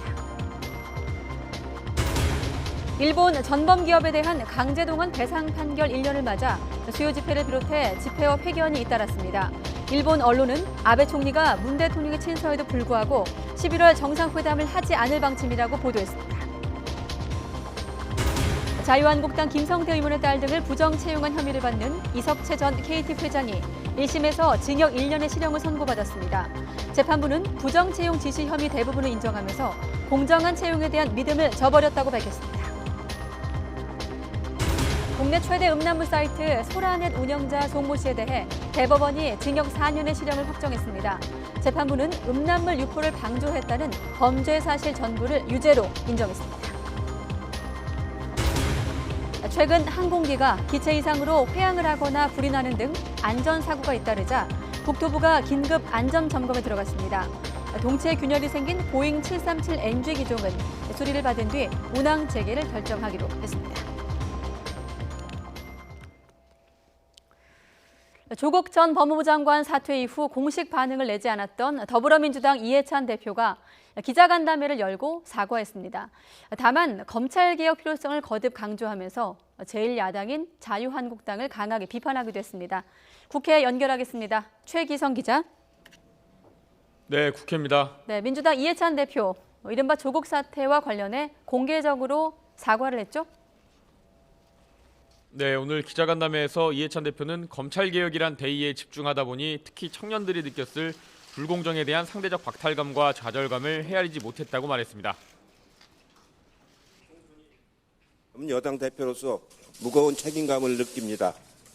이 자리를 빌려 국민 여러분에게 매우 송구스럽다는 말씀을 드리겠습니다. 앞으로 유념하여 민생과 개혁을 위해서 더욱 열심히 일하도록 하겠습니다. 다만 이번 일은 검찰이 가진 오만한 권력을 다시 확인하는 계기가 되었다면서 검찰 개혁을 향한 국민 열망도 절감하게 됐다고 지적했습니다. 이 대표는 또 마지막 기회라는 마음으로 고위공직자 범죄수사처 설치와 검경 수사권 조정, 검찰 개혁에 혼신의 힘을 다하겠다고 강조했습니다. 자유한국당을 향해선 정치를 30년 넘게 했는데 정부가 아무것도 못하게 발목 잡는 것은 너무 지나친 것 같다고 말했습니다. 또 시종일관 비난으로 일관하는 모습이 안타깝다면서 대통령이 상중인데 폐륜 같은 만화를 돌려보는 행위를 삼가기 바란다고도 했습니다. 네, 그리고 문희상 국회의장이 이 검찰개혁 법안을 12월 3일 부의하기로 이제 결정을 했는데 야당들이 연일 비판적인 목소리를 내고 있죠. 네, 자유한국당 황교안 대표는 민주당과 범야정당들의 선거법, 공수처법 야합 자체가 후안부치한 일이라고 비판했습니다. 나경원 원내대표는 최악의 오판은 일단 피했지만 12월 3일 역시 족보 없는 해석에 불과하다고 평가했습니다.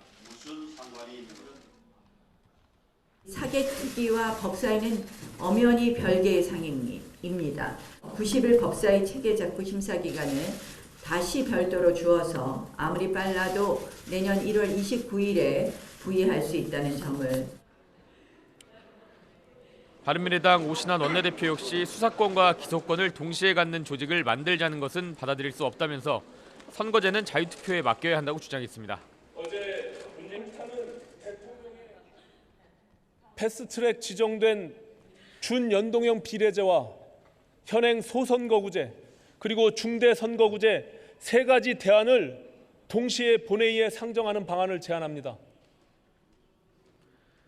한편 지난 4월 패스트트랙 지정에 공조했던 당시 여야 사당 원내대표들은 12월 3일까지는 국회법에 따라 반드시 법안 처리를 마쳐야 한다고 강조했습니다.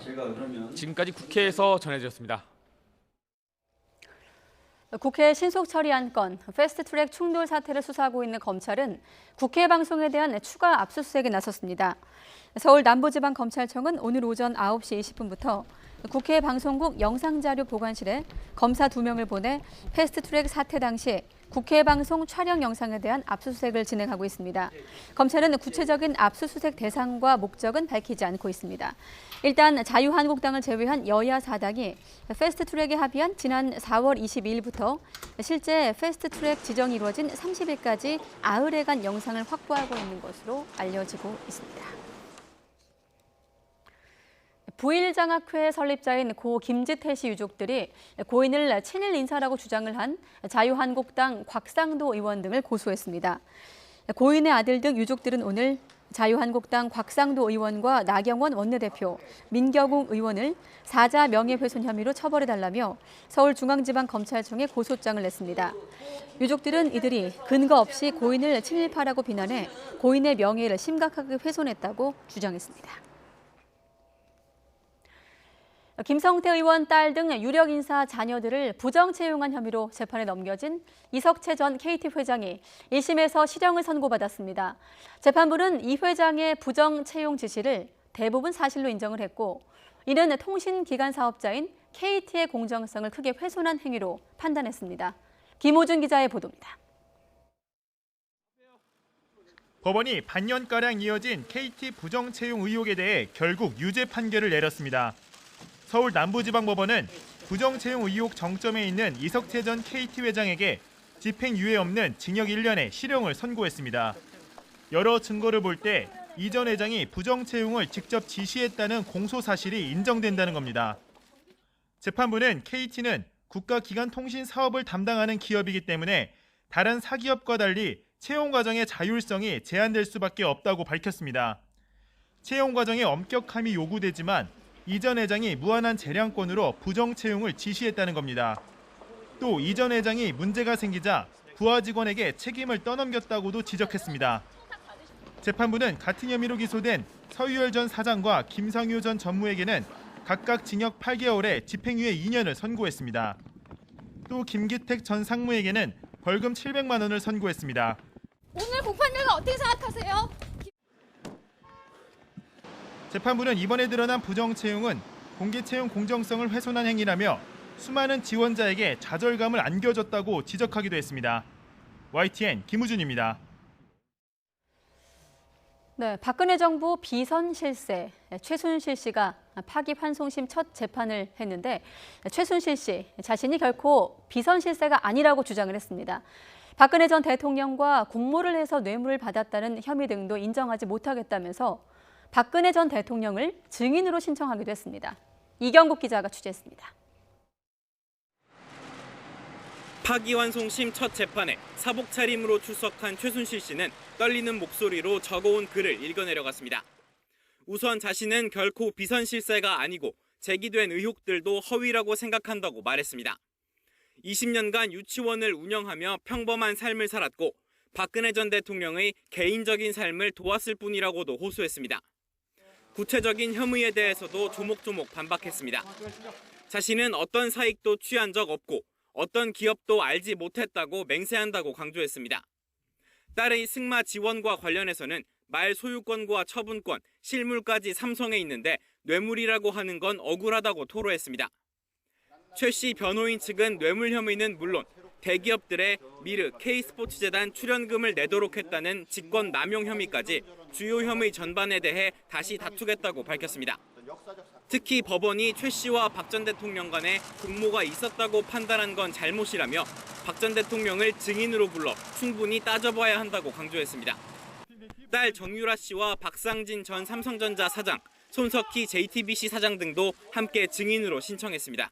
본인이 최서원 씨와 공모한 사실이 없다는 점에 대해서 한 번도 제대로 설명하거나 또는 검찰의 주장을 탄핵한 적이 없고 반면 검찰은 이미 대법원에서 유죄로 판단해 다툴 수 없는 쟁점들이라며 양형과 관련되지 않은 증인을 신청한 것도 이해할 수 없다고 맞섰습니다. 최 씨와 함께 재판을 받는 안종범 전 청와대 경제수석 측은 대법원에서 유죄로 확정된 혐의를 인정하고 양형만을 다투겠다고 설명했습니다. 재판부는 오는 12월 18일 다음 재판을 열기로 하고 증인 채택 여부를 검토하겠다고 밝혔습니다. YTN 이경국입니다. 효성그룹의 조현준 회장은 횡령 혐의 피의자 신분으로 경찰에 출석을 해서 조사를 받고 있습니다. 아버지 조성래 명예회장과 함께 회사 돈으로 개인 소송 비용을 지출했다는 의혹 때문인데 조 명예회장에 대한 조사도 이루어질 것으로 보입니다. 김대근 기자의 보도입니다. 효성그룹 조현준 회장은 아침 7시 비공개로 경찰청에 출석했습니다. 조 회장은 개인 형사 사건의 변호사 비용을 회사 돈으로 처리했다는 횡령 혐의를 받고 있습니다. 조 회장의 아버지 조성래 효성그룹 명예회장도 같은 혐의로 수사 대상에 올랐습니다. 한 시민단체는 조 회장 부자가 쓴 변호사 비용이 400억 원에 달한다고 주장하고 있습니다. 앞서 조현준 회장은 200억 원대 횡령 배임 혐의 등으로 조성래 명예회장은 1,300억 원대 탈세 혐의로 검찰 조사를 받았습니다.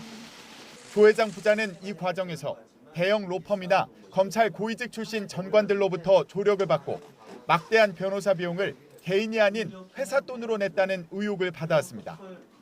지난해 9월부터 관련 의혹을 수사해온 경찰은 최근 총수 일가의 최측근으로 불리는 이상훈 부회장을 소환 조사하며 수사에 속도를 내왔습니다.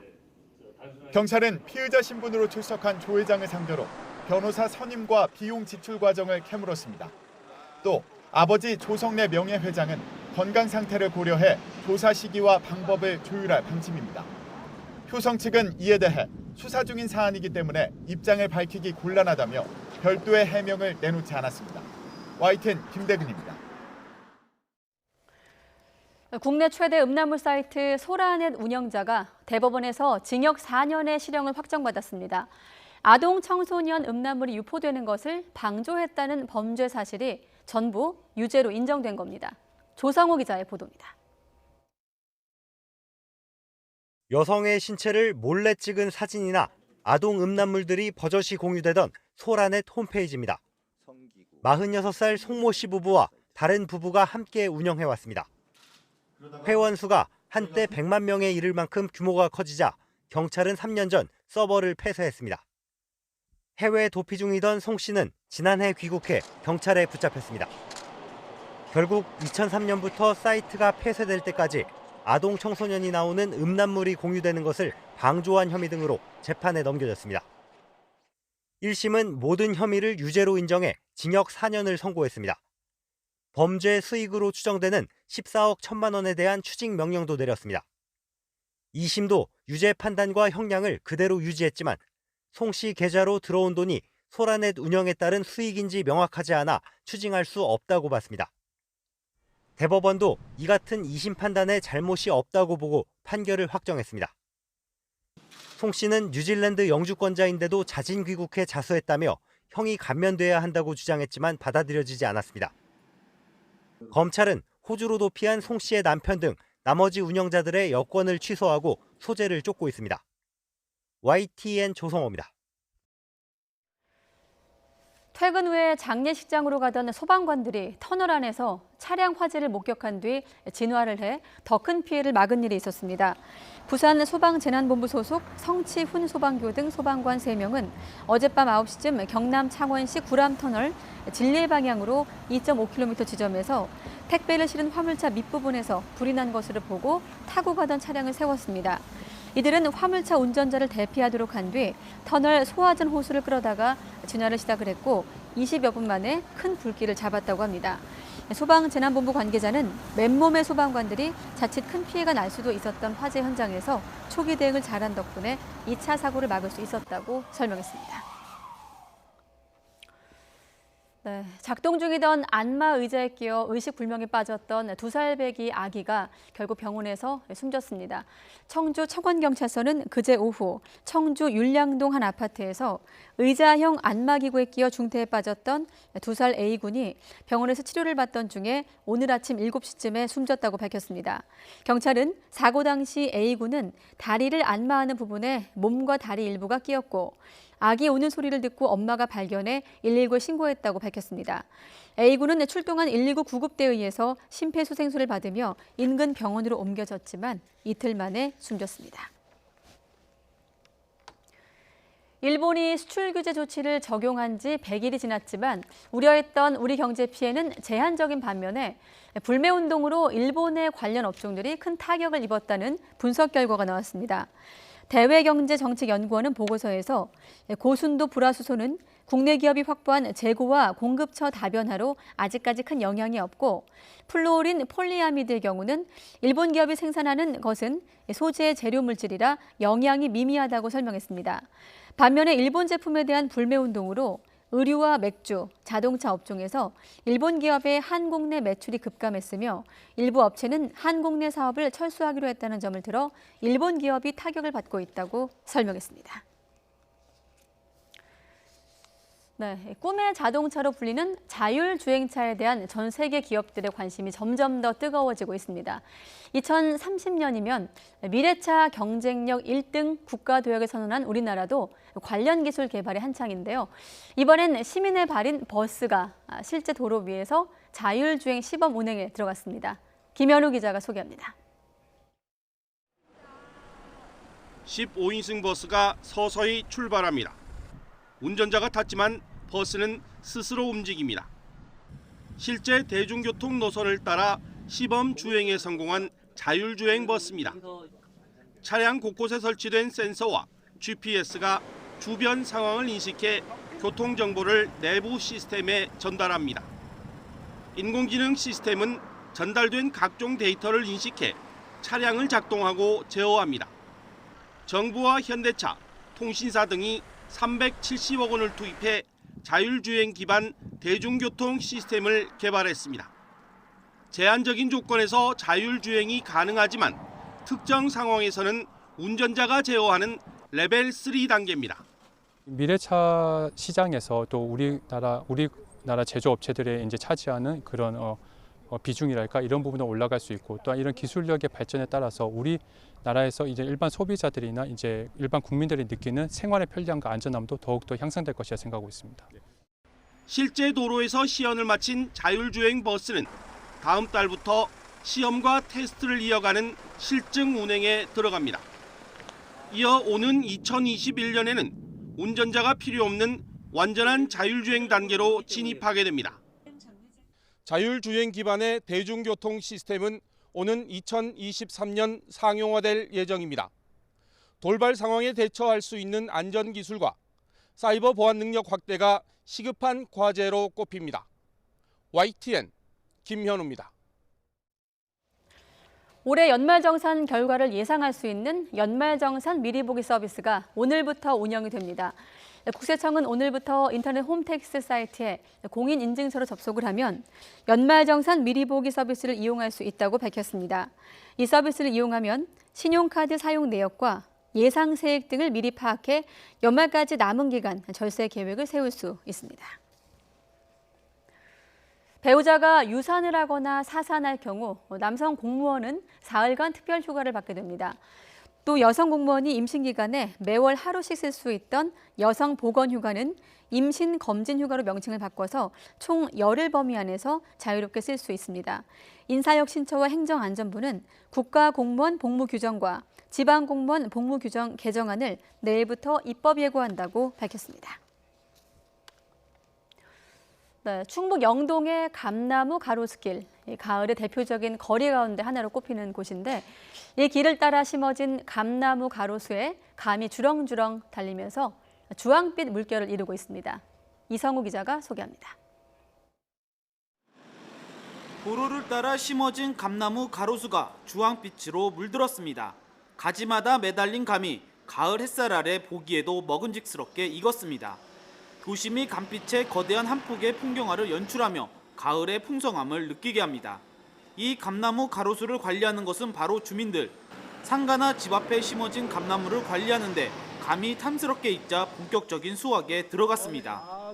직접 수확한 감은 이웃들과 나눠 먹거나 경로당 등 사회복지시설에 전달됩니다. 주민의 큰 호응 덕분에 충북 영동군은 직영 감나무 양묘정에서 묘목을 키워 해마다 가로수길을 확대하고 있습니다. 영동군에 심어진 감나무 가로수는 모두 19,000여 그루로 159km 도로 구간에 심어져 있습니다. 충북 영동군이 감나무 가로수길을 조성한 것은 지난 1970년대로 벌써 40년 넘게 도심을 가꾸고 있습니다. 이 감나무 가로수길은 전국 아름다운 거리숲 대회에서 대상을 받을 만큼 이제는 영동의 대표적인 명소로 자리 잡았습니다. 여기에 감나무 가로수를 활용해 감고장 영동의 이미지를 전국에 알리고 지역 관광 명소와 연계한 관광 자원으로도 활용하고 있습니다. 저희들이 지금 따는 것은 이제 국민들한테 이제 나눠주고요. 또 논밭에 경작하는 데 있는 것은 그 농경지를 이제 가꾸는 그런 분들이 다 수확을 해서 가을의 정취를 물씬 느낄 수 있는 감나무 가로수길은 볼거리 제공은 물론 이웃사랑의 매개체가 되고 있습니다. YTN 이성우입니다. 트럼프 미국 대통령에 대한 탄핵 절차를 공식화하는 결의안이 미국 하원에서 현지 시각으로 31일 표결에 붙여질 예정입니다. 이런 가운데 백악관 당국자마저 트럼프 대통령한테 불리한 증언을 한 것으로 전해지고 있습니다. 이종수 기자가 보도합니다. 민주당이 트럼프 대통령에 대한 공개 청문회, 목격자 증언 공개 등 탄핵 절차를 규정한 결의안을 마련했습니다. 결의안은 현지 시간 31일 하원에서 표결에 붙여질 예정입니다. 트럼프 대통령에 대한 탄핵 조사가 시작된 이후 처음으로 탄핵 관련 공식 표결이 이뤄지게 되는 겁니다. 공화당은 그동안 정식 표결 없이 시작된 탄핵 절차는 민주당 혼자만의 당파적 행동일 뿐이라고 비판해왔습니다. 또 하원 비공개 탄핵 조사를 밀실 조사라며 청문회장에 난임까지 하면서 저지하기도 했습니다. We'll see whether they can A, meet the due process standards, fundamental due process standards, and then see what they do. 하원 다수당인 민주당은 이에 따라 탄핵 조사의 절차적 정당성을 강화하면서 공화당의 지연 전술을 차단하기 위해 결의안 표결에 나선 겁니다. 이런 가운데 트럼프 행정부 내 전현직 관료들에 이어 백악관 당국자마저 트럼프 대통령에게 불리한 증언을 한 것으로 전해졌습니다. 군에서 백악관으로 파견된 알렉산더 빈드먼 중령은 의회에 출석해 트럼프 대통령과 젤렌스키 우크라이나 대통령 사이에 문제의 통화를 직접 듣고 미국의 안보를 약화시킬 것으로 우려했다고 증언한 것으로 워싱턴 포스트가 보도했습니다. Today, Colonel Vindman made a very strong case that what the president did happened and was very, very wrong. 트럼프 대통령은 빈드먼 중령의 의회 출석에 대해 민주당과 자신의 반대파들이 거짓 주장을 하며 자신에 대한 마녀 사냥을 계속하고 있다고 반발했습니다. YTN 이종수입니다. 영국에서 발생한 냉동 컨테이너 집단 사망 사건 희생자의 상당수가 베트남 출신일 가능성이 제기되면서 베트남 정부가 수사 공조를 위해 경찰을 파견하는 방안을 추진하고 있는 것으로 알려졌습니다. 베트남 현지 언론에 따르면 베트남 공안부 장관은 사건 조사를 위해 공안부 대표단을 영국에 보낼 준비가 돼 있다고 설명했습니다. 베트남 공안부는 이와 함께 자국민을 다른 나라로 몰래 송출하는 사건과 관련한 개인과 조직에 대해 전반적으로 수사를 벌이고 있다고 밝혔습니다. 미국 캘리포니아주 남북부에 대형 산불이 잇따라 나면서 피해가 커지고 있는 가운데 현지 시각으로 29일 최고 풍속 시속 110km에 달하는 강풍이 불면서 진화의 중대 고비를 맞고 있습니다. 현지 언론은 캘리포니아주에는 현재 샌프란시스코 북부 소노마 카운티 일대와 LA 북서부 셔먼옥스, 게티센터 인근에 각각 큰 불이 나면서 세력을 키우고 있다고 보도했습니다. 캘리포니아 소방당국은 서울시 전체 면적의 절반이 넘는 소노마 카운티 일대에서 29일 오전까지 7만 5천 에이커의 산림과 일부 주택가를 태웠다고 밝혔습니다.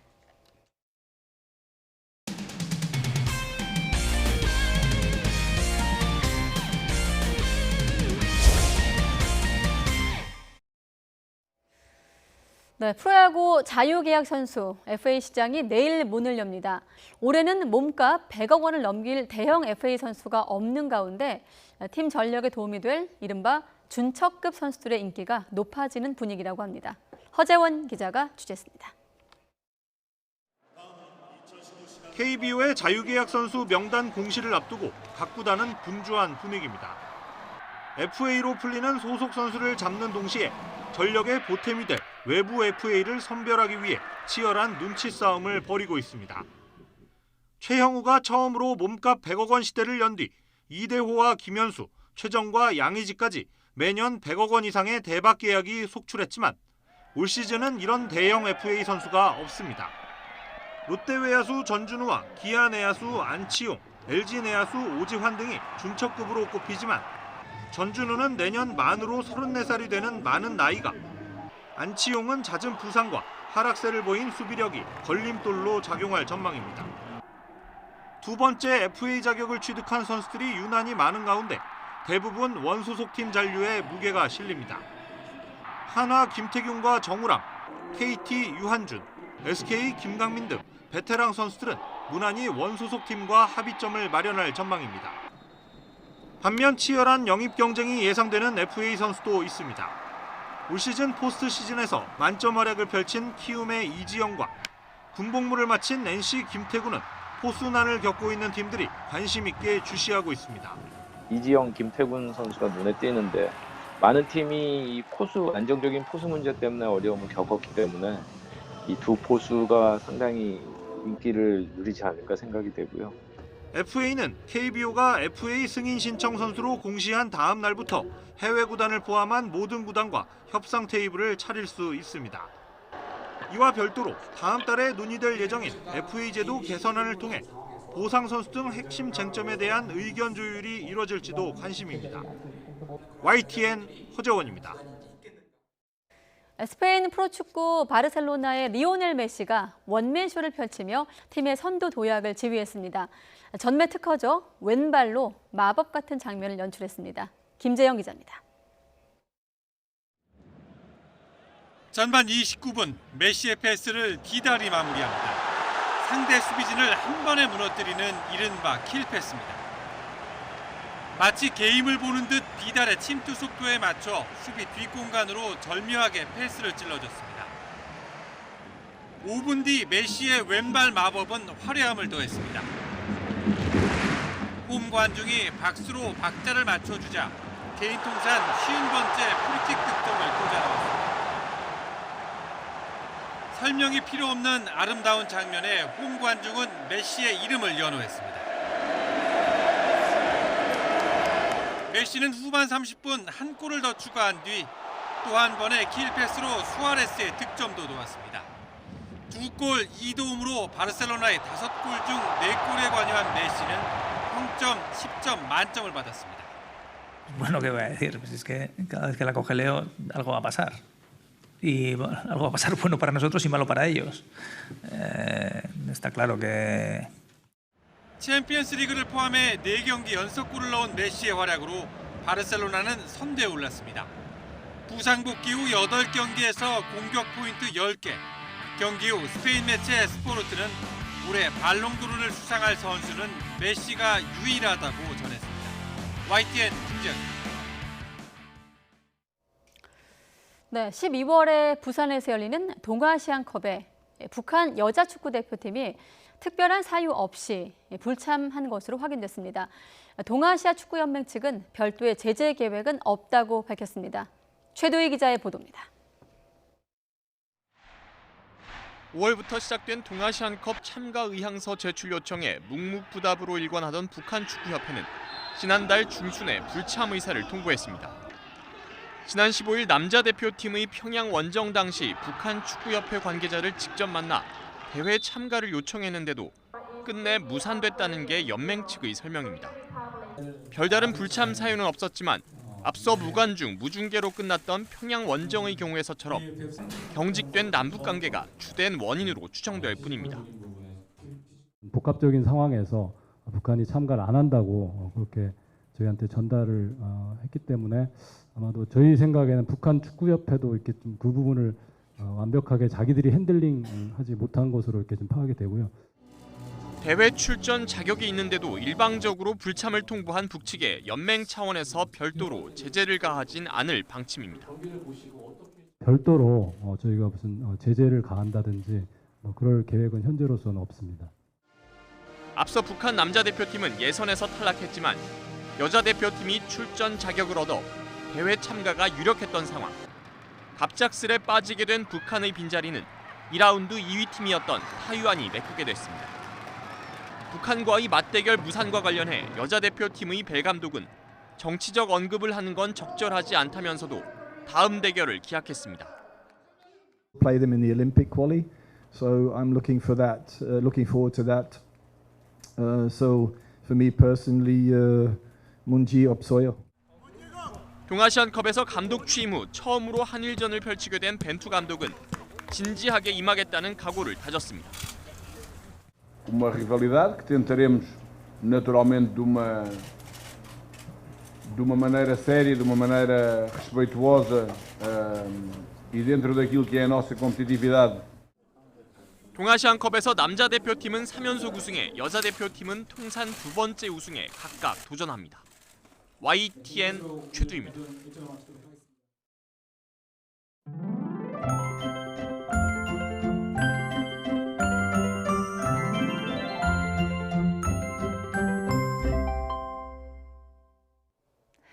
깨끗한 공기를 마음껏 마시면서 완연한 가을을 느껴볼 수 있는 날씨입니다. 오늘 퇴근길도 공기 걱정 없이 전국의 미세먼지 농도가 좋은 수준을 보이겠는데요. 내일부터는 상황이 달라집니다. 내일 늦은 오후부터 황사와 스모그가 유입될 것으로 보여 주의가 필요한데요. 내일 전국의 하루 평균 미세먼지 농도는 보통 수준 예상되지만 늦은 오후 수도권과 강원 지역부터 미세먼지 농도가 나쁨에서 매우 나쁨 수준까지 오르겠습니다. 모레는 전국에서 나쁨 수준을 보이겠습니다. 내일 황사와 미세먼지가 아니라면 하늘 자체는 맑겠습니다. 새벽부터 아침 사이에는 내륙 곳곳에 서리가 내리거나 물이 어는 곳도 있겠습니다. 내일도 큰 일교차를 조심하셔야겠습니다. 내일 아침 기온이 오늘보다 1도에서 4도가량 높겠지만 쌀쌀하겠습니다. 서울 기온이 9도, 춘천은 6도, 대구 7도, 광주 8도가 예상되고요. 낮 기온은 오늘보다 올라서 선선하겠습니다. 서울의 한낮 기온이 21도까지 오르겠고요. 춘천 20도, 강릉은 24도, 대구 22도, 광주 21도로 대부분 지역이 20도를 웃돌겠습니다. 당분간 맑은 하늘 속에 일교차 큰 가을 날씨가 지속되겠고요. 일요일쯤 영동 지역에 비가 오겠습니다. 날씨 정보였습니다. 네, 뉴스큐 잠시 뒤 2부에서 뵙겠습니다.